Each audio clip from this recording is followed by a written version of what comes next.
So here it is, the 62 kilohertz high power switching supply that you could build yourself. If you looked at my other video, I showed you how to design this control circuitry, but now this is part 2. So let's go. What we've done for part 2 is we've designed this transformer right here, and what we use transformers for is to step down voltage and increase current, and vice versa. And so in this transformer right here, it has 4 secondaries. So another thing we use transformers for is isolation. So they're completely electrically isolated from each of these secondaries here. And while this runs on 26 or 27.6 volts, which is 2 of these lithium phosphate packs right here, it will run on just basically 12 volts too. So this thing here, it barely gets warm, so it can handle quite a lot of power. This is about 138 watts, and these secondaries, they average out at about 18 volts each. If I put just 12 volts on it, I get like 9 out of these things. So if we look at it under here, we can see that the positive wire coming in, this is from the battery voltage, so this is 26.7 volts. It goes directly to the transformer center tap, and then from there, these 2 red wires are going down to each of these power FETs right here, FET 1 and FET 2. So when power is applied to this circuit through the red wire right here through the center tap, the only resistance between the battery pack and these 2 power FETs is these few turns of wire on here, probably 7 or 8 for the primary. That's the only resistance. So in order to get this thing to not be a short, we have to operate it at a high frequency. I get a lot of questions. They ask me, why do we use high frequency? The reason is, the higher frequency we go, the less turns of wire we need to accomplish the job in a transformer. So it can be very, very small. So that's the reason why there. And second reason is that it's very, very light. You can create basically a 750 watt power supply, actually 2 units, and they weigh less than 9 pounds when it's completed. And I'll show you one of those I have here on the side. So let's get back to these secondaries right here, these 4 secondaries of 18 volts each. I said they're electrically isolated from each other. So what does that mean? That means that I can connect this one in series with this one, in series with this one, in series with that one, to get 72 volts DC out of this. Or I can just connect these 2 together and get 36 plus and minus 36 and a plus and minus 36 down here on these 2 down here. So that's the advantages that we can do with the transformer. We can put whatever turns of wire we want on it, we can put multiple secondaries, and we can create whatever voltages we need to run our electronic circuits, and we don't have to rely on big bulky transformers like this. This is why we like to use 62 kilohertz instead of 60 hertz, because the lower frequency we go, the more turns of wire we need to do the job. Now basically each one of these is about, I think they're about 700 watts. I'm not quite sure. What does it say here? 300 VA. So they're 300. So this little thing that I showed you over here, that's 138. Yeah, easily I could probably make it put out more and equal one of these. So I'd rather deal with that teeny little light circuit right here. I'd rather deal with that than this. The only difference is that we just have to know how to make the controls that switches the power to the transformer. If you watched my first video, you'd learn how to do that right now. 62 kilohertz is more fun to wind a transformer. It only takes just a few turns and you're done. And it doesn't weigh much, so it's pretty easy to wind one of these in your lap. You don't need a machine. That's what's good about it. The other transformer, you need a machine to wind that. So let's talk about the circuitry a little bit. In the other video, I put these on a little breadboard where I just pushed in wires and made it operate real quick just to get it to operate, to make sure everything was good. Then I threw it onto here. The only differences in this circuit here is, instead of using the optocouple drive, because that's not required for this, it's overkill, I use basically an NPN and a PNP transistor in a totem pole arrangement. So that provides plenty enough drive to get the high speed switching on this. So as I mentioned before, the total battery voltage comes right in here on this red wire, and then branched off from this red wire is another red wire that goes to a regulator right here. That's a 12 volt regulator, and that's to drive these integrated circuits right here and these transistors. That's specifically for those. And the protection circuitry, which is this transistor and that transistor right there. So the protection circuitry, it works off of this resistor right here. This measures the negative coming in to the power FETs, to their source. And this is basically a 1/10 ohm resistor, so I can allow about 6 amps to go through there before it's an overcurrent situation. So what happens is when this resistor gets 6 amps through it, it has about 0.6 of a volt across it. That's enough to trigger this low transistor right here, which then does turn off this transistor over here, and that causes this circuit to clock over here. When this thing clocks, what it does is it's connected up to these gates on this other side here, the AND gates, as I demonstrated in the last video if you watch it.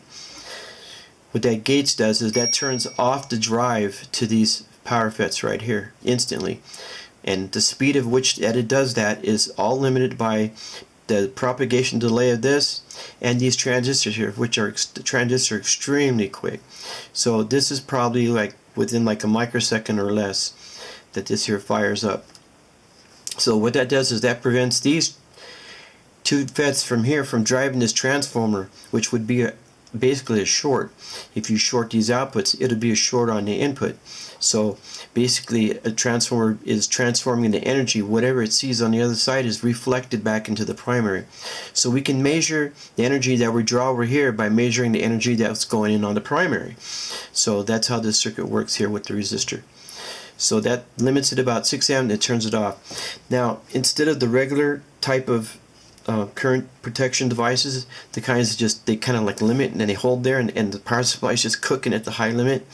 What this does is this turns the FET drive off, so the FETs are depowered and the circuit goes into a depowered standby mode.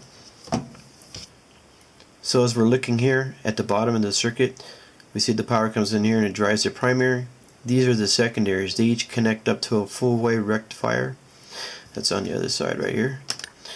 Full wave. These are center tapped, so we can use only two diodes to make a full wave rectifier when we center tap the output of the transformer here. And each got their own capacitor. So, alright, what we're going to do is we're going to get into some transformer equations here. So, basically, if we had a primary that had 2 turns and a secondary that had 1 turn, and we put 10 volts into the primary, we would then have 5 volts coming out on the secondary with a 2-to-1 ratio. So basically it's like a transmission in a car. We just divided the input in half. Went from 10 to 5. If we had another turn, it would be that ratio divided into the 2 turns here, or whatever the ratio is. Now let's talk about transformer design for a little bit. Basically this is a type of ferrite material. It's basically powdered iron. It's mixed with some adhesive type glue, and it's compacted and pressed, and then it's baked in an oven. It's very hard, but it's brittle. So you gotta watch that you don't drop these on cement, because they'll crack on you. So basically this is P-type material and has a maximum flux rating of 2000 Gauss. So that means that we don't want to go over 2000 Gauss, or else we'll saturate the core.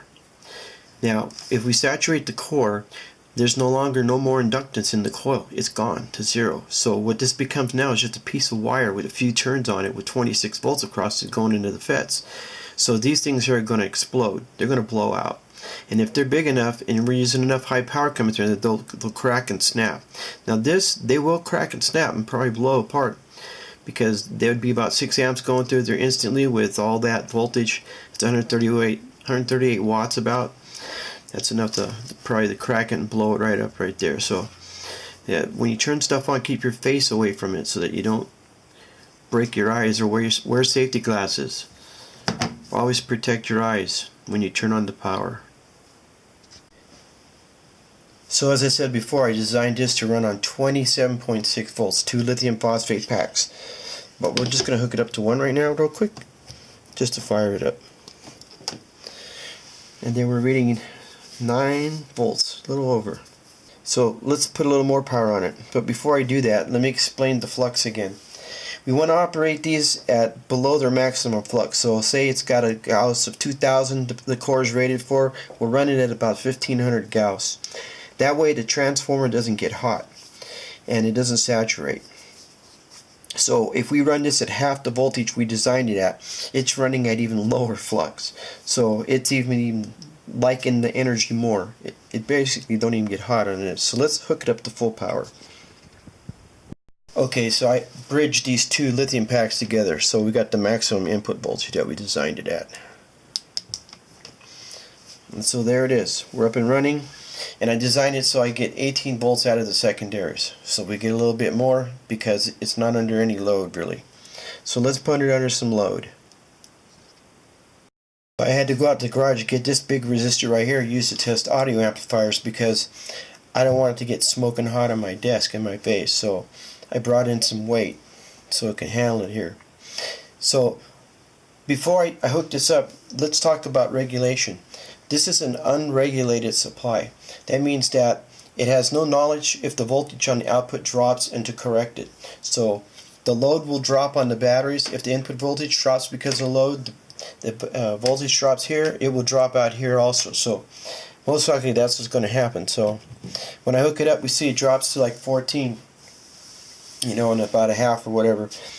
But that's the reason, because it's an unregulated supply. So if the battery voltage starts to drop, the supply does no idea that that's happening. So it will reflect it into the output. So, and we're drawing about 1.8 amps. So that's only one of these little wires right here, one output. I could actually bridge them together, but I don't have enough plugs. But anyway, with a load on it like this, we're operating at this capacity. So if we take the 1.8 amp, what we're doing right now exactly, and we multiply that up,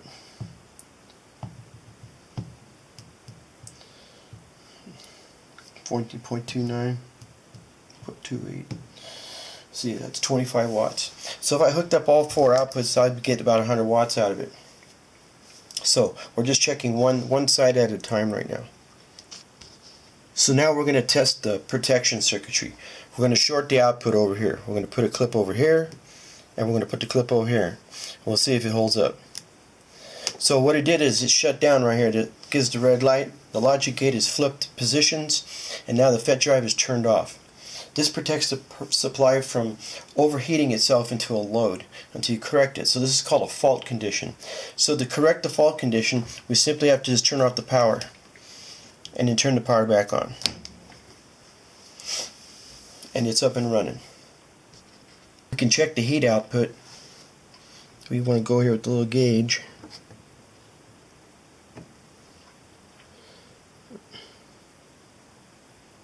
What is that? 90 degrees. And the transformer, it's barely warm.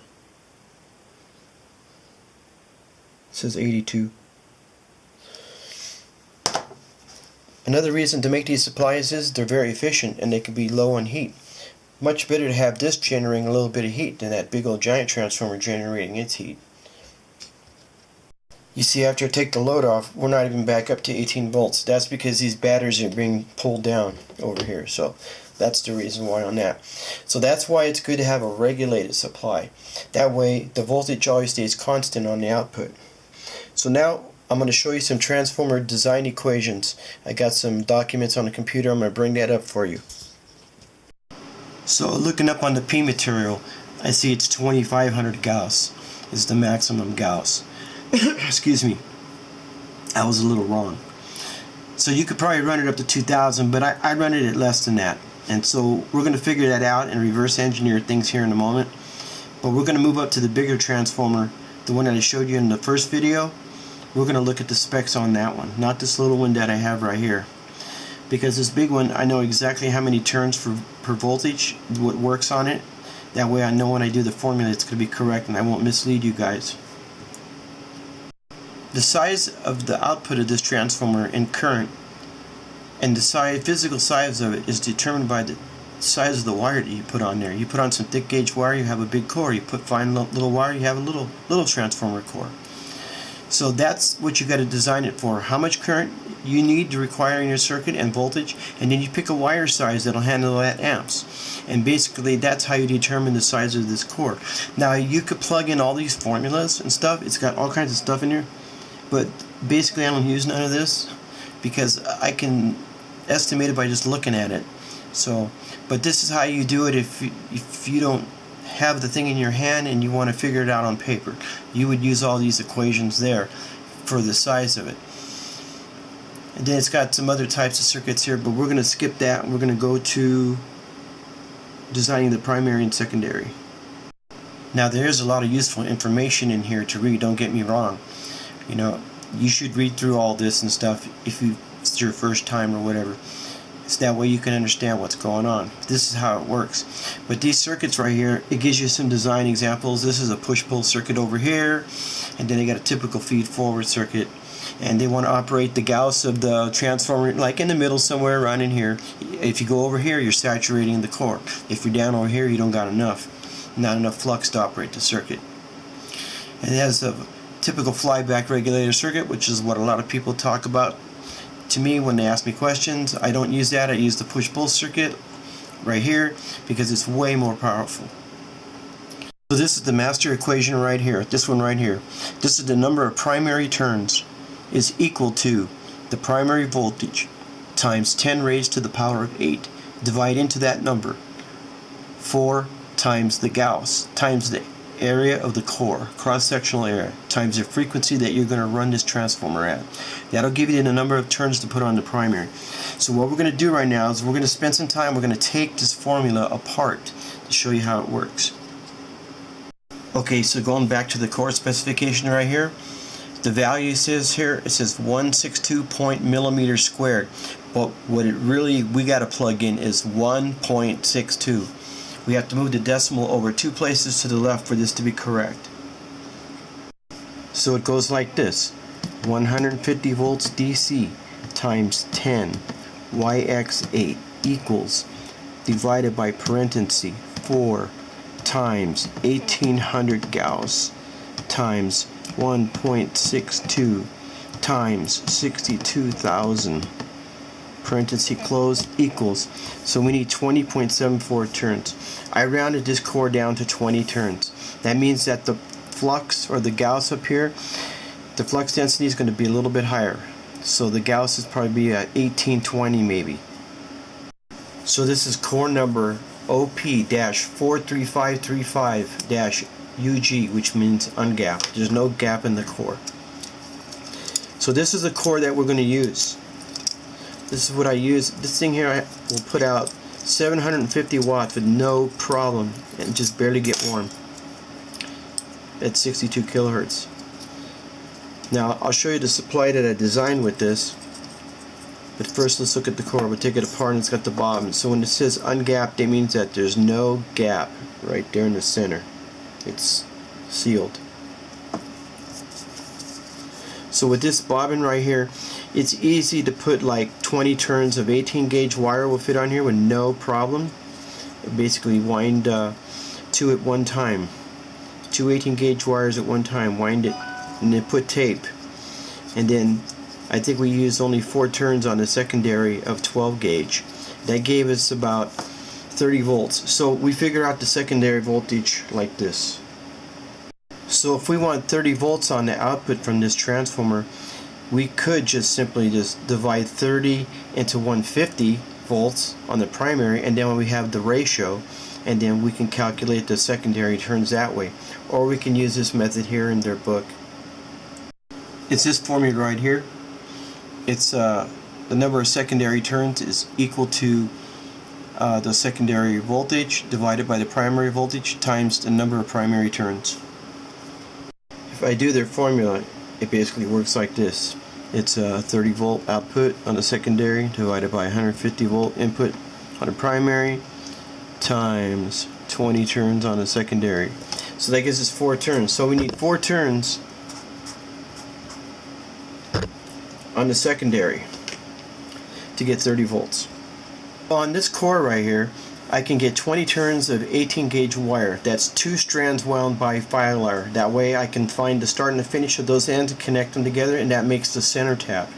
So that's how that's wound. And then the 4 turns of 12 gauge is the secondary. So in this design we wind the primary first, we wind the secondary last. and that's how we do that. It's capable of delivering 750 watts of power, and that's more power than that big old transformer that I showed you. So this is why we like 62 kilohertz transformers, because this little transformer is more powerful than these two transformers here together. These are 300 watts each. That's 600. I can get 750 watts out of this transformer here. Now I'm going to show you that design that I put together that uses that. So this is it right here. This is one switching converter over here, and there's another one on the other side. They're both 62 kilohertz, and the only difference in this one is that I have transformer drive right here instead of optocouple or totem pole NPN PNP transistor. I use the transformer.